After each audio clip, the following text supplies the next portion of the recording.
Ça, je trouve que c'est très important et c'est souvent très négligé dans le domaine du vidéo bouffe. Et c'est ce genre de choses qui va te ramener beaucoup plus de clients. Bon, salut à toi, jeune entrepreneur. On se retrouve aujourd'hui pour la deuxième vidéo sur le business du vidéo bouffe. J'ai créé cette chaîne pour que tu puisses tout savoir sur ce business et éventuellement te lancer si tu en ressens le besoin. Je vais te donner aujourd'hui un petit peu toutes les clés dont tu auras besoin pour vraiment te lancer et pour réussir sur le business du vidéo bouffe. Pour commencer, il est important de savoir qu'est-ce que c'est comme business. Donc en fait, c'est vraiment un business à part entière qui va regrouper différentes parties qui sont toutes aussi importantes les unes que les autres. Quand je parle de parties, c'est plus tout ce que tu vas devoir mettre en place pour justement attirer tes clients. Donc c'est un business qui va vraiment te permettre de développer différentes capacités, notamment sur le design, sur la communication, sur le marketing, sur tes compétences un petit peu en bricolage, tes capacités de conduite, parce qu'il va falloir aller aux événements, il faut que tu aies un véhicule. Donc c'est un petit peu tout ça qu'on va discuter aujourd'hui. Donc premièrement, par où commencer? Il faut que tu te demandes pourquoi tu le fais. Est-ce que c'est pour l'argent? Est-ce que c'est parce que tu aimes bien le côté événementiel? Est-ce que tu as envie de faire un taf qui te permet de t'amuser en même temps que tu travailles? Une fois que toutes ces questions sont répondues, demande-toi est-ce que tu possèdes les compétences requises pour réussir dans ce domaine. Savoir qu'il faut être bon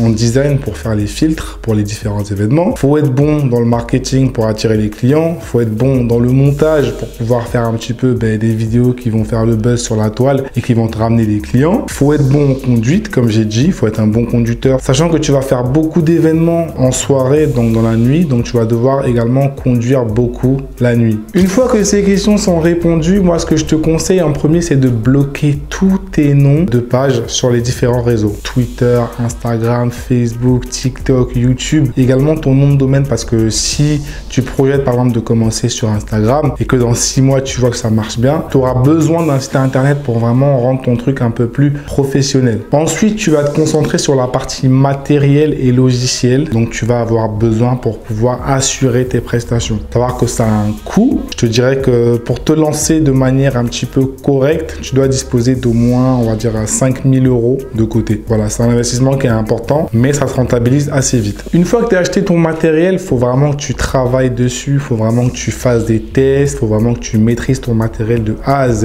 Et une fois que ton matériel est maîtrisé, potentiellement en faisant un événement familial ou en faisant un événement gratuit quelque part, juste pour vraiment tester ton matériel, une fois que ta mise en place elle est vraiment validée, là tu es pratiquement prêt à commencer à proposer tes services à un peu plus de monde.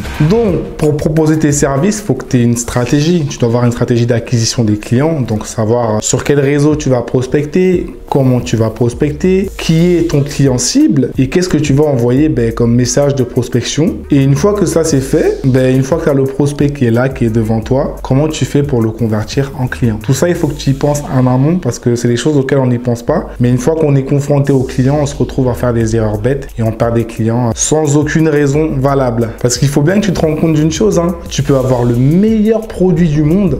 Si tu ne sais pas te vendre, tu vas avoir zéro clientèle. Moi, ce que je te conseille justement pour avoir des clients et pour pouvoir vraiment rendre ton truc professionnel et faire que les clients ils fassent confiance, il faut déjà que tu aies un outil qui te permet de faire des devis et des factures assez rapidement. Tu dois également mettre en place une messagerie par défaut, donc des messages que tu pourras envoyer directement au client en changeant peut-être juste le nom, le prénom et le prix de la prestation, de manière à ce qu'à chaque fois que tu envoies un message à un client, qu'on retrouve tes informations à l'intérieur, ton site internet, tes pages, que vraiment ce soit détaillé, de manière à ce que le client il se dise ah ouais, c'est une boîte sérieuse, ils font du bon travail, je vais me lancer avec eux. Faut pas envoyer des messages comme si tu écrivais à tes potes, tu vois, faut pas envoyer des messages bâclés ou des messages avec des abréviations, des choses comme ça. C'est à omettre parce que ça va niquer ton business à la longue. Donc vraiment, sois professionnel. Si tu sais que t'es pas bon en français, essaye de voir un proche à toi qui va vraiment corriger tes fautes, qui va corriger toutes tes fautes d'orthographe de manière à ce que tu envoies des messages qui sont vraiment pro et qui vont renvoyer une bonne image de ta boîte. Une chose également à laquelle beaucoup de personnes ne pensent pas, c'est d'établir un contrat. Tu peux établir un contrat vraiment qui stipule un petit peu les différentes limites des deux parties, ce que toi tu dois faire, ce que la partie adverse doit faire, ce que tu prévois au cas où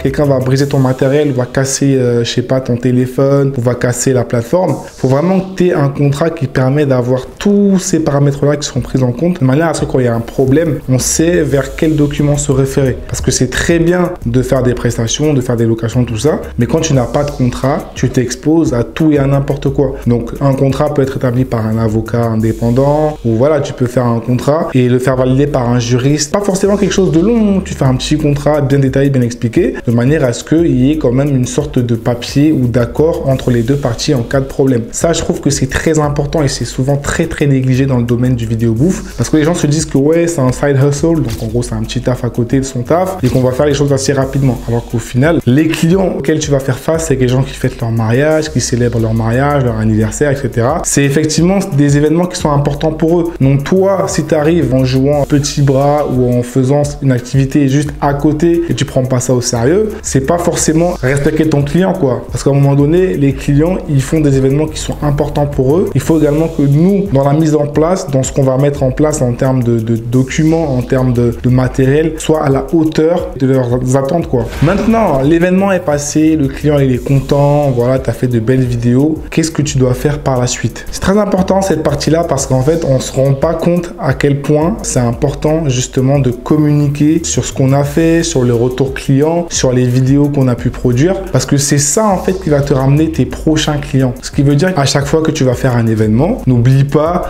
dans ta story, sur ton site internet, sur ton blog, de demander un avis client, de partager cet avis client là parce que ça fait de la preuve sociale et c'est ce genre de choses qui va te ramener beaucoup plus de clients. Ça veut dire que quand tu finis un événement, tu vas dire ouais, le client il est content, il a dit ça, regardez les vidéos comment elles sont jolies. Tu vas faire des mises en scène, tu vas faire des vidéos, plusieurs vidéos pour vraiment montrer que ton service était à la hauteur, que tu as bien fait ton taf et que les clients ils étaient content. Ça, c'est super important parce que le prochain client, bah, il te connaît pas en fait. Le seul moyen qu'il a finalement de pouvoir te booker ou de te faire confiance, c'est de voir que tu as bien fait le taf avec un client qui est passé avant lui. Donc, fais attention à ça et vraiment mets le paquet pour qu'à chaque fois, les clients soient contents et qu'ils te recommandent justement à leurs proches, sur leur réseau, etc. Voilà, c'est vraiment très important. La communication se fait également aux événements. Tu dois ramener tes flyers, tu dois ramener tes dépliants, tu dois ramener des bons agents qui vont bien parler de ta marque, tu dois faire un beau filtre, tu dois ramener de bons matériels, tu dois ramener beaucoup de choses qui vont faire en sorte que ta crédibilité en fait elle va être renforcée par l'événement. Ce qui fait que s'il y a une personne dans la salle qui a besoin du même service, il se pose pas la question, il sait que tu as fait du bon taf, il t'appelle directement, peu importe le prix, il réserve. Donc vraiment fais gaffe à ça parce que ta communication va déterminer ton nombre de clients par la suite. Également, on se pose souvent la question de savoir quel réseau on va utiliser pour communiquer. Moi, ce que je te recommande, c'est vraiment d'aller sur un réseau sur lequel tu te sens à l'aise. Si tu es à l'aise sur Facebook, commence par Facebook. Si tu es à l'aise sur LinkedIn, commence par LinkedIn. Ça ne sert à rien d'aller sur tous les réseaux pour poster tous les jours un peu partout parce que tu vas te disperser. Quand tu débutes, le but c'est vraiment de maximiser sur une plateforme et ensuite de diversifier. Tu vois ce que je veux dire ou pas? Très important. Une fois que tu as fait tout ce que je t'ai dit dans cette vidéo, normalement, tu as un business qui est bien mis en place et franchement, si tu fais ces actions-là de manière cyclique, tu n'auras pas de problème de clients. Donc, je te dis à très bientôt sur une prochaine vidéo. J'espère que tu as kiffé. N'hésite pas à liker, à commenter, à poser tes questions. Voilà, comme ça, nous, on peut te répondre en commentaire. Nous, on répond à tout le monde. Il n'y a aucun problème. Et abonne-toi à la chaîne car on va poster des vidéos absolument toutes les semaines pour vous enrichir, pour vous aider vraiment à vous démarquer et à lancer votre business de la manière la plus propre et la plus crédible possible.